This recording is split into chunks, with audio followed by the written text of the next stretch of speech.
Apex Legends è il nuovo free-to-play realizzato dalla Respawn. Ha avuto subito un enorme successo, data la sua ambientazione ed alcune novità portate nel mondo del Battle Royale. Prima di entrare in partita è consigliato fare il tutorial introduttivo, che spiega le meccaniche base ed i tasti. È possibile che alla prima partita vi troviate spesati, perché ci sono molte cose che il tutorial non dice. Andiamo quindi a vedere qualche informazione utile per muoversi meglio nel mondo di Apex Legends. Numero 1. Il drop. Su Apex si gioca in team e ogni team è composto da 3 giocatori. Uno dei 3 giocatori sarà sorteggiato come Jump Master e deciderà il punto di partenza di tutta la squadra. Avete la possibilità di separarvi dal team e lanciarvi in modo indipendente, ma vi consiglio di evitare questa scelta finché non avete una maggior conoscenza della mappa. Numero 2. Le zone calde. Vi sono alcune zone in cui si possono trovare degli oggetti più rari. Queste sono segnate sulla mappa da dei cerchi azzurri. A queste zone si aggiungono delle navi volanti piene di buon equipaggiamento. Come è facile intuire, questi ghiotti bottini sono obiettivo di molti giocatori e mettervi le mani sopra è tutt'altro che semplice. Numero 3. La rarità. In Apex gli oggetti sono divisi per rarità e in generale quelli più rari sono anche migliori. È facile capire la rarità di un oggetto in base al suo colore. In bianco abbiamo gli oggetti più comuni, in blu quelli rari, in viola quelli epici, quelli leggendari infine sono di colore dorato. Numero 4. Il loot. Quando uccidete un giocatore compare una cassa contenente il suo equipaggiamento. Il colore della cassa indica la rarità dell'oggetto migliore che contiene. Se una cassa è bianca avrà solo oggetti comuni, blu avrà almeno un oggetto non comune, e via dicendo. Numero 5. I droni. In giro per la mappa vi sono alcuni droni che contengono degli oggetti. Possono essere trovati grazie al suono che producono, e per raccogliere gli oggetti al loro interno è necessario romperli a pugni o sparandogli.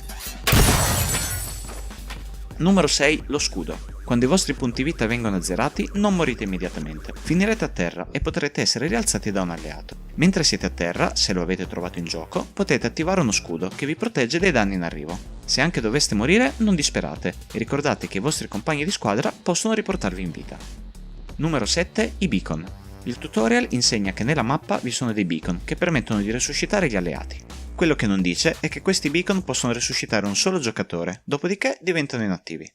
Numero 8. Rientrare in partita. Ad oggi il gioco è ancora molto instabile ed è facile che crashi, si blocchi o che riporti qualche errore. Se questo dovesse capitare, non vi sarà in alcun modo possibile rientrare in partita. Numero 9. Lo zaino. La capacità di carico è un elemento molto importante e vi permette di trasportare più munizioni, più cure e oggetti vari. Esistono 4 zaini nel gioco. Quello di livello 1 aggiunge 2 slot al vostro inventario, di livello 2 ne aggiunge 4, di livello 3 ne aggiunge 6. Lo zaino di livello 4, quello leggendario, aggiunge sempre 6 slot al vostro inventario, ma dimezza il tempo necessario per utilizzare le cure. Numero 10. Le mod. Alle armi possono essere attaccati dei componenti aggiuntivi. Aprendo l'inventario potete vedere sotto ogni arma quali componenti le si possono attaccare. Raccogliendo una mod da terra, questa si attaccherà automaticamente all'arma se è compatibile con essa. Anche queste mod sono distinte per colore in base alla rarità. Numero 11. La vita altrui.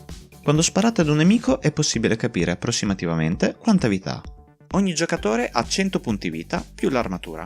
Se quando sparate ad un nemico il danno che infliggete è di colore viola, significa che ha un'armatura viola che assorbe 100 danni.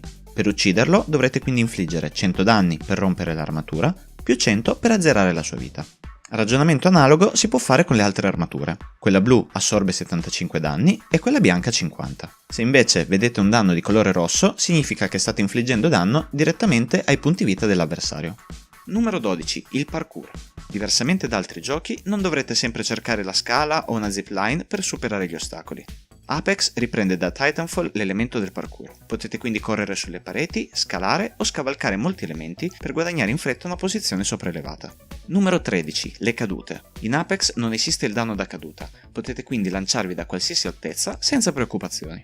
Numero 14. I balloon. Sparsi per la mappa troverete dei palloni aerostatici collegati a terra tramite delle zipline. Potete utilizzare le zipline per salire fino al pallone e da qui lanciarvi nuovamente.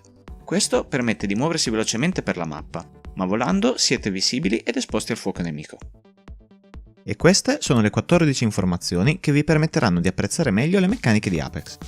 Fatemi sapere nei commenti cosa ne pensate e quali sono altre informazioni utili per il giocatore alle prime armi. Se il video vi è piaciuto lasciate un bel mi piace e ricordate di attivare la campanella per non perdervi le prossime guide. Ciao ragazzi, ci vediamo sul campo di battaglia!